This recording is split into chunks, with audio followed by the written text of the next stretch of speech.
Oh, it's finally here. Let's talk about Spider-Man: No Way Home.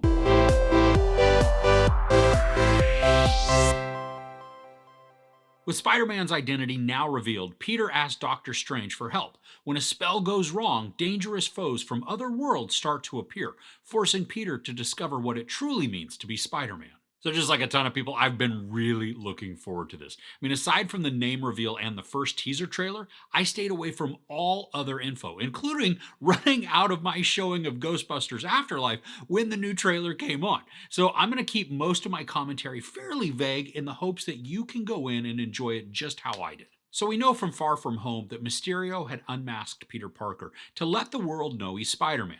Chaos in Peter's life erupts and causes all sorts of trouble, but not just for him. So in a moment of desperation, he reaches out to Doctor Strange to see if there's a way to help.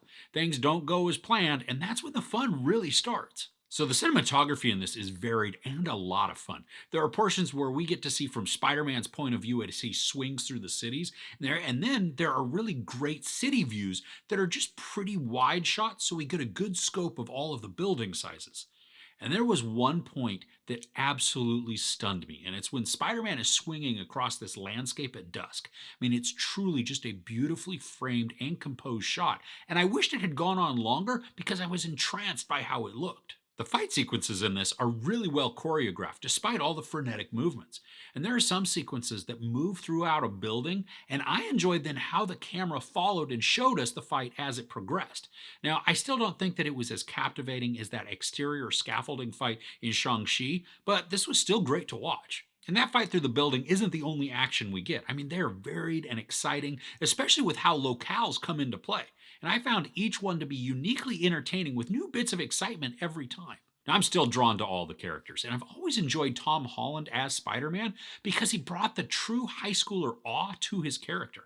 And I love how he gets all starstruck, which makes then the character more relatable. In this go round, we get to see more emotional range from him, which was outstanding to experience. I mean, he really sold the performance, and I was drawn into every scene. And I'm still really enjoying the dynamic of Peter Parker with MJ and Ned, too. I mean, Zendaya and Jacob Batalon are great counterparts to Holland, and the three together come off as a very convincing trio of friends.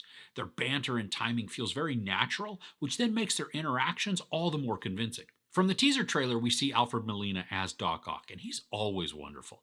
I love what he brings to the narrative, both in heart and then humor. His dynamic with Holland's Spider-Man is very engaging, and then what's built from there, I found to be powerful. Now, I expected humor in this because that's what we've gotten from each Spider-Man movie, and Tom Holland, I think, is just naturally funny with his deliveries. And so this one didn't disappoint when it came to the laughs. I mean, they're not gut-busting laughs, but I did chuckle a lot. The thing, though, that really did surprise me is the large range of emotion that this story takes us through. The dramatic elements work to build up some really heartfelt moments, whether those be happy or sad, but we get multiples of them.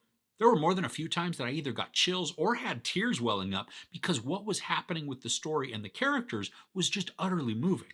And throughout all of this, we have a pace that is propelling us forward, but it never felt too quick or too slow. It would fluctuate slightly as the narrative dictated, but at no point did I ever feel like it was moving at a fast pace, and I certainly never had to check my watch at how long it had actually been playing. And at 2 hours and 28 minutes, I didn't even notice the time. I mean, in fact, I could have sat with it for at least 30 minutes more and have been just fine. I was having a blast with everything. Now, probably the element that I love most in this is the theme of redemption. It permeates across all of the story and is addressed in very meaningful ways. And this theme also helps to enhance the emotion that I had been mentioning before. And I love how this theme is a struggle also, making the story all the more compelling and engaging.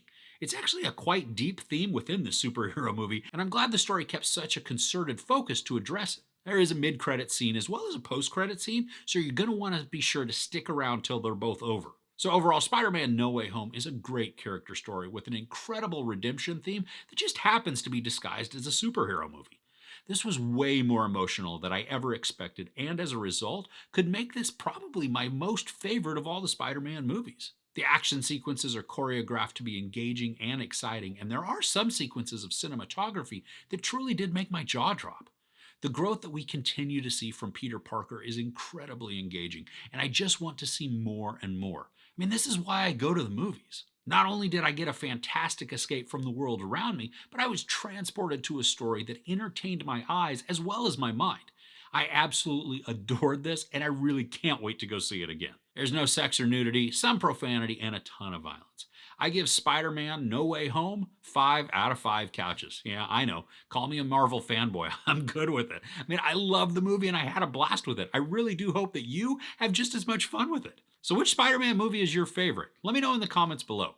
If you enjoyed this review, please give it a like. Also, don't forget to share and subscribe. I'm Chris. This is Movies and Munchies. Thanks for couching with me.